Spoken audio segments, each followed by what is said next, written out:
Quero convidá-los a abrir as Escrituras no Salmo número 19. Leremos os versos 7 a 11.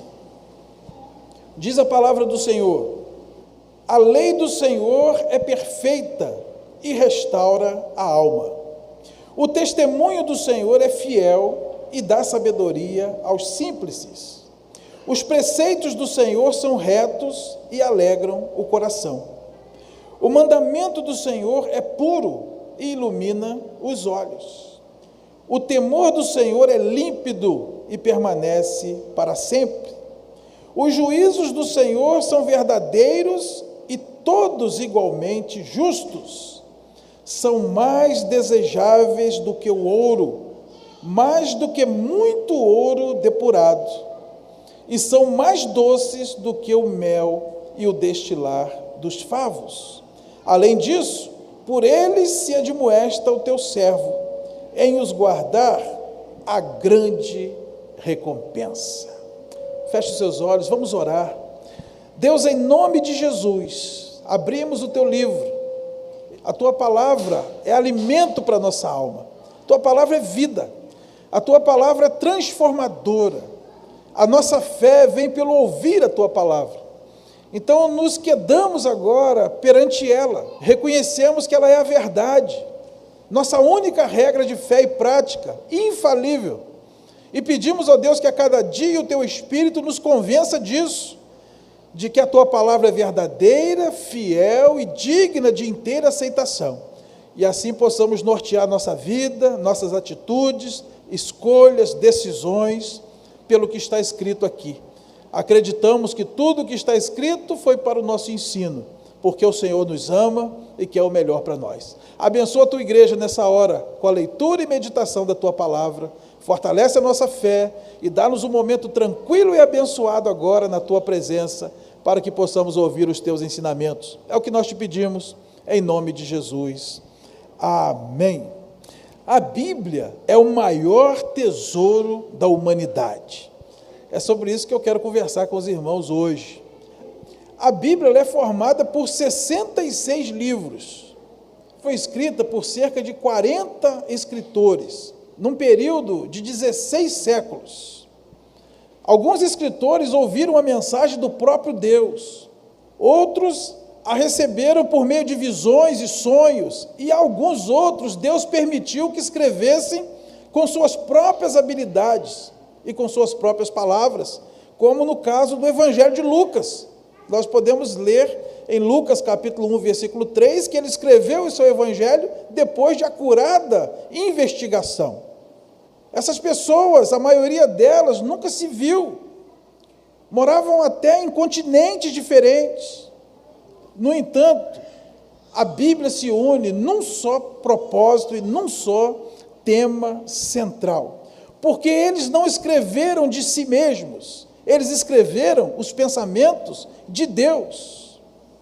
Deus usou uma força sobrenatural poderosa para mover na vida desses homens, para que a revelação dele chegasse até nós, e nós então pudéssemos ter esse livro precioso, que tem atravessado a história. Nunca o avanço da ciência desmentiu a Bíblia, muito pelo contrário, as descobertas humanas têm cada vez mais autenticado o que diz as Escrituras. E a Bíblia tem transformado a vida de milhares e milhares de pessoas em todos os tempos e em todos os lugares. Nós que estamos aqui somos fruto do que a Bíblia fez em nós, porque nós só podemos crer em Cristo porque a palavra de Deus operou em nossos corações. Não há fé se não houver a pregação da palavra. Então a Bíblia é o maior tesouro que nós temos, porque a Bíblia fala quem é Deus, a Bíblia fala quem somos nós, a Bíblia fala quem são nossos inimigos invisíveis, a Bíblia diz de onde viemos, onde estamos e para onde vamos.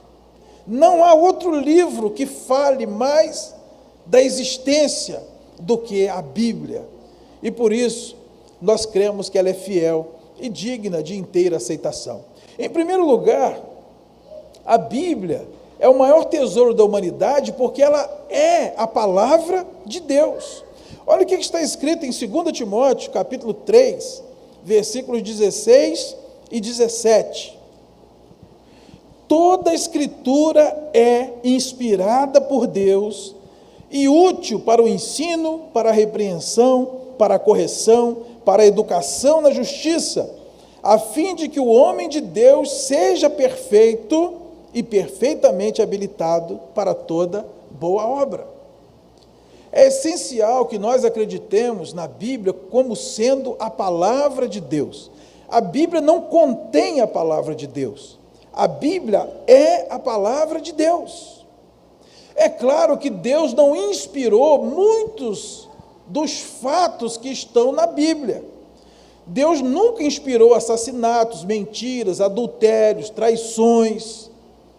Mas Deus inspirou o relato disso tudo, para que nós possamos aprender.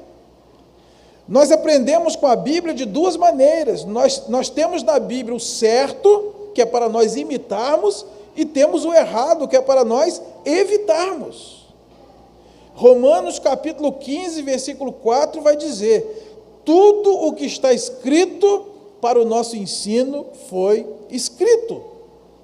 E é certo que nós consideramos algumas passagens da Bíblia como indigestas, mas pode ter certeza que essa dificuldade, ela está em nós e não em Deus e no livro, porque nós às vezes não entendemos todo o contexto, nós não enxergamos um palmo à frente do nosso nariz, então nós às vezes temos dificuldades em entender aquilo que Deus está falando e aquilo que Deus está fazendo.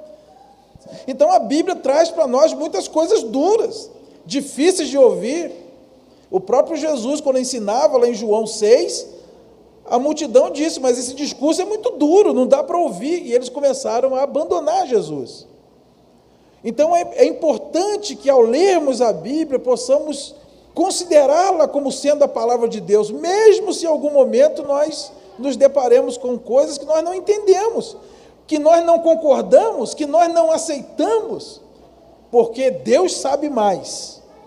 O nosso Deus sabe mais. Se está escrito, é porque é para o nosso ensino. E se eu não entendi ainda, o problema está em mim, porque a palavra de Deus, ela é infalível. A palavra de Deus é o alimento para a nossa alma, assim como o pão é o alimento para o corpo. Lá em Mateus capítulo 4, versículo 4, Jesus disse: não só de pão viverá o homem. O homem é uma dicotomia, é uma parte material e uma parte espiritual. A parte material a gente alimenta com comida, mas a parte espiritual a gente só alimenta com a palavra do Senhor.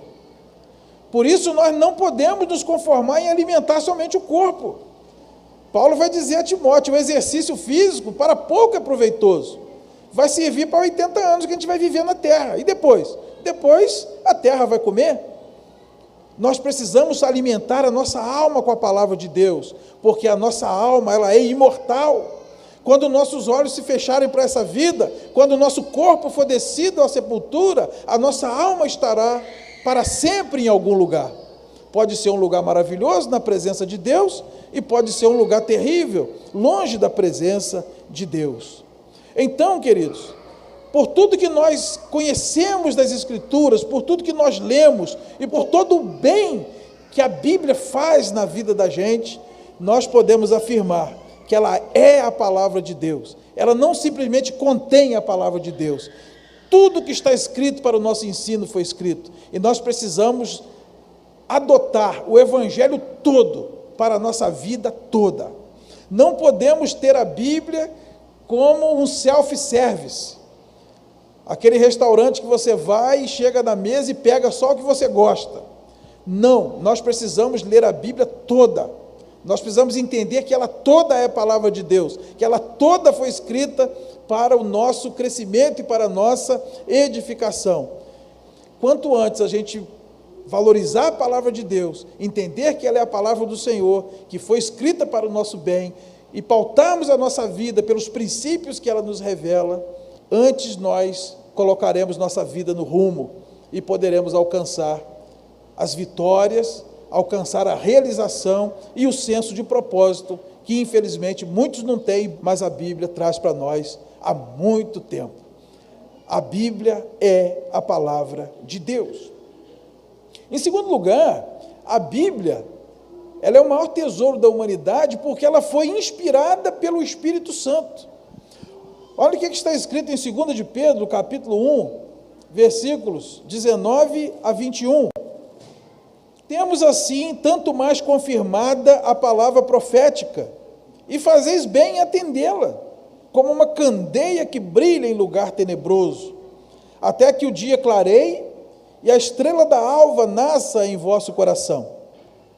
Sabendo primeiramente isto, que nenhuma profecia da Escritura provém de particular elucidação, porque nunca jamais qualquer profecia foi dada por vontade humana.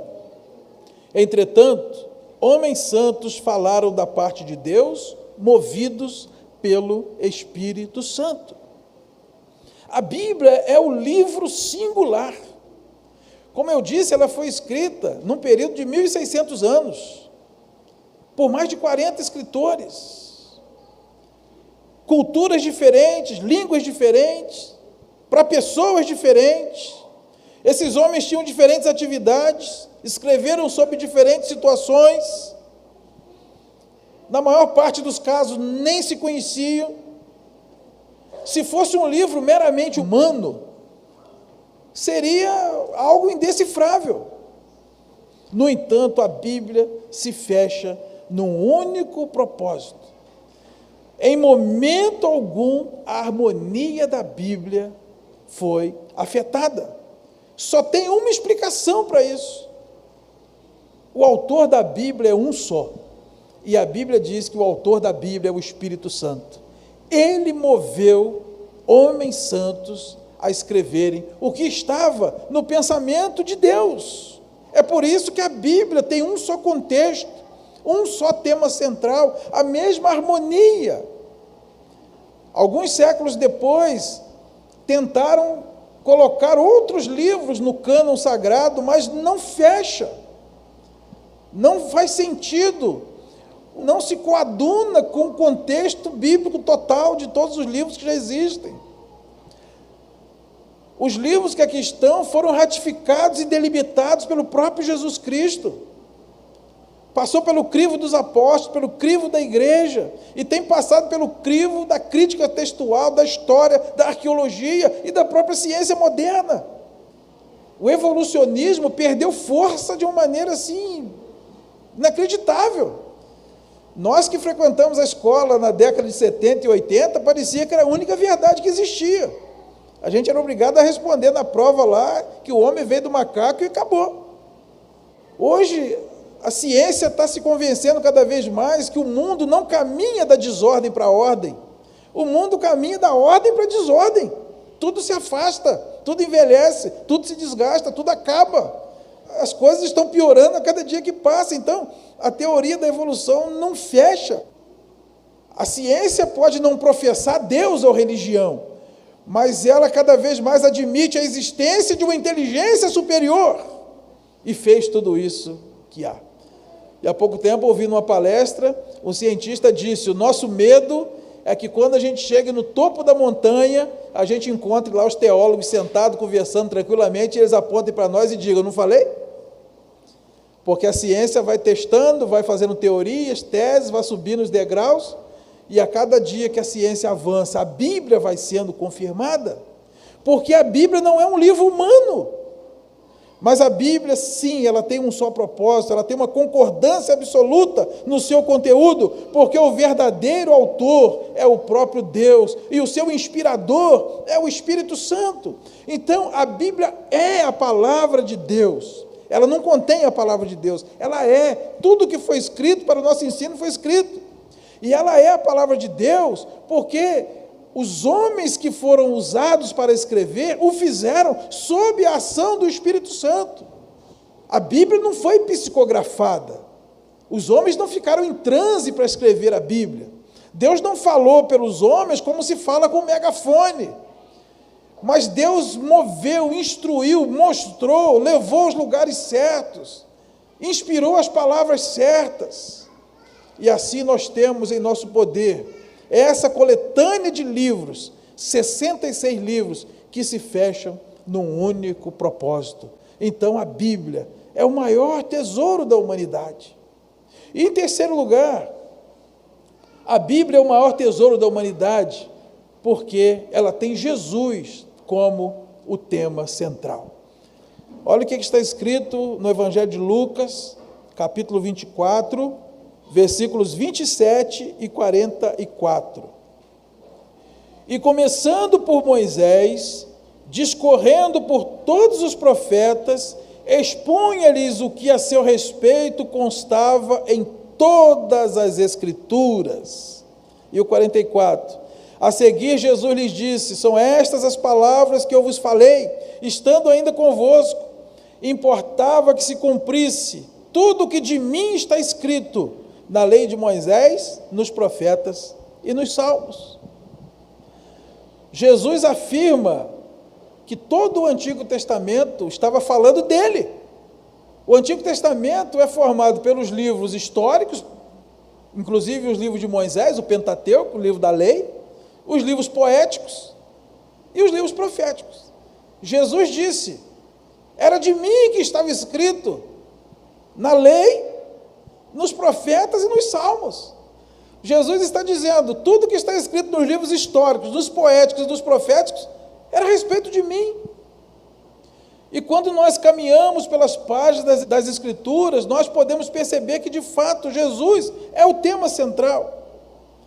Em Gênesis, ele é o descendente da mulher, capítulo 3, versículo 15.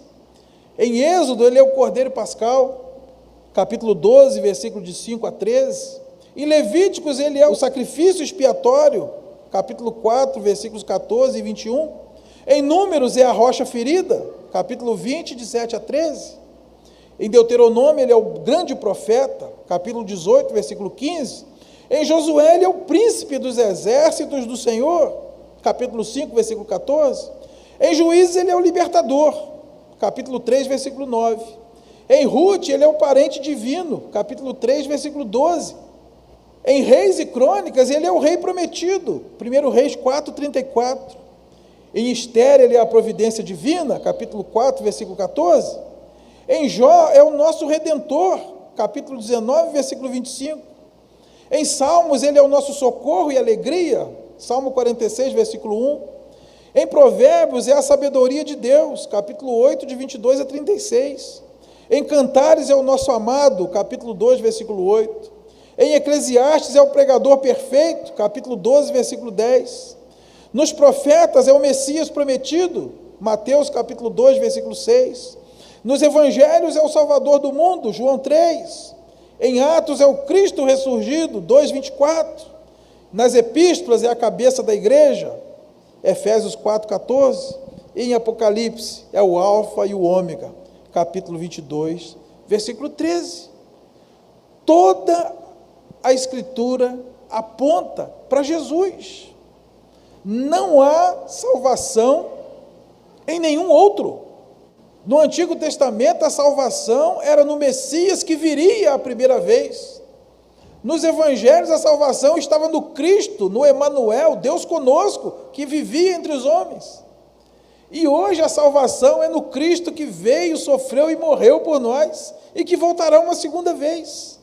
Atos capítulo 4, versículo 12, é claríssimo, não há salvação em nenhum outro. Não tinha outro meio de salvação no Antigo Testamento, e não tem hoje na era da graça em que nós vivemos. Jesus é o único caminho entre Deus e os homens. Ele mesmo disse, Paulo escrevendo a Timóteo vai dizer, não há outro mediador. Por isso que toda a Bíblia aponta para Cristo. E ele mesmo disse, mais uma vez a seu respeito, em João capítulo 5, versículo 39, examinai as Escrituras, porque julgai ter nelas a vida eterna, e são elas mesmas que testificam de mim. Onde mais nós ouviríamos falar de Jesus, que é o nosso Salvador? A não ser na Bíblia, Antigo e Novo Testamento.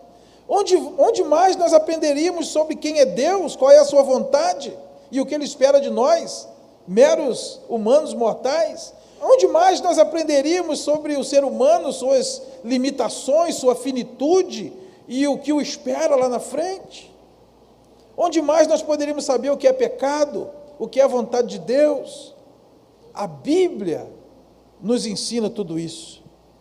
E a Bíblia tem Jesus como seu tema central.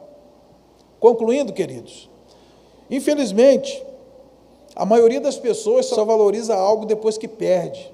Isso é uma constatação. E eu penso que é assim também em relação à Bíblia. Livro do profeta Amós, capítulo 8, versículos 11 e 12.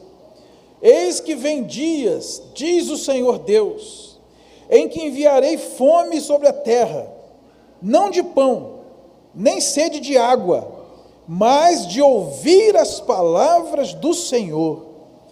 Andarão de mar a mar, e do norte até o oriente, correrão por toda parte procurando a palavra do Senhor, e não a encontrarão. Lembram que eu disse que o pão mata a fome do corpo? A fome da alma só a palavra pode matar. As pessoas terão fome na alma, fome pela palavra, e não serão fartas. Porque essa graça de Deus, essa porta aberta convidando a todos, ela tem um prazo limite. Um dia esse prazo vai vencer. E a Bíblia diz que o evento que colocará fim a essa era da graça é o arrebatamento da igreja. A partir daí a Bíblia será como um livro selado. Olha o que Isaías escreve no capítulo 29, versículos 11 e 12. Toda a visão já se vos tornou como as palavras de um livro selado, que se dá ao que sabe ler, dizendo, lê isso, peço-te. E ele responde, não posso, porque está selado. E dá-se o livro ao que não sabe ler, dizendo, lê isso, peço-te. E ele responde, não sei ler.